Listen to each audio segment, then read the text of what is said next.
اعوذ باللہ من الشیطان الرجیم بسم اللہ الرحمن الرحیم لا اکراہ فی الدین لا اکراہ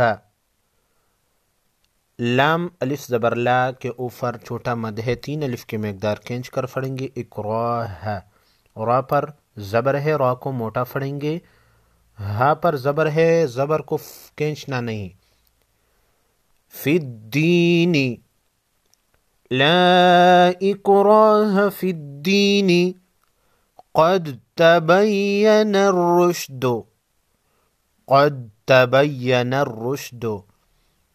دال ساکن کو ہلانا نہیں، تبین الرشد، را پر پیش ہے، را کو موٹا پڑھیں گے، من الغی من الغی، لام ساکن کو ہلانا نہیں، قد تبین الرشد من الغی لا اکراہ فی الدین قد تبین الرشد من الغی فمن یکفر، نون ساکن کے بعد حروف یرملون میں سے یا ہے، ادغام مع غنہ ہوگا، یعنی غنہ کے ساتھ ادغام ہوگا، فمن یکفر بالطاغوت، طا اور غین کو موٹا پڑھیں گے، بالطاغوت فمن یکفر بالطاغوت ویؤمن باللہ وَيُؤْمِن بِاللَّهِ، نون ساکن کے بعد با ہے، یا پر علامت کے طور پر چھوٹا سا میم لگا ہوا ہوتا ہے، نون ساکن کے نون کو میم میں بدل کر غنہ کے ساتھ پڑھتے ہیں، اس کو اقلاب کہتے ہیں۔ وَيُؤْمِن بِاللَّهِ فَقَدِ اسْتَمْسَكَ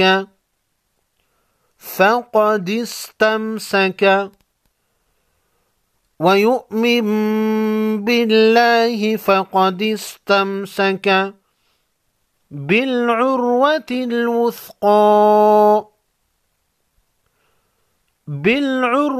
الْوُثْقَى فَمَن يَكْفُرْ بِالطَّاغُوتِ وَيُؤْمِن بِاللَّهِ فَقَدِ اسْتَمْسَكَ بِالْعُرْوَةِ الْوُثْقَى، را پر جزم ہے، را سے پہلے والے حرف پر پیش ہے، را کو موٹا پڑھیں گے، لانفصام لانفصام، نون ساکن پر غنہ ہوگا، اس کے بعد حروف خلقی میں سے کوئی حرف نہیں، اس کو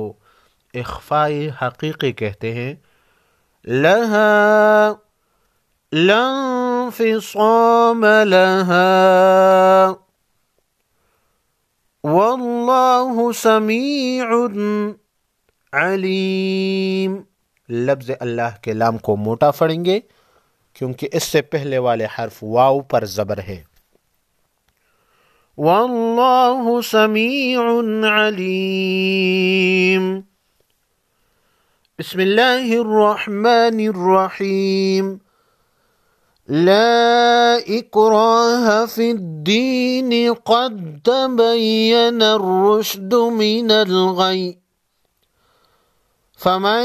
یکفر بالطاغوت ویؤمن باللہ فقد استمسک بالعروة الوثقى لا انفصام لها واللہ سمیع علیم۔ صدق اللہ العظیم۔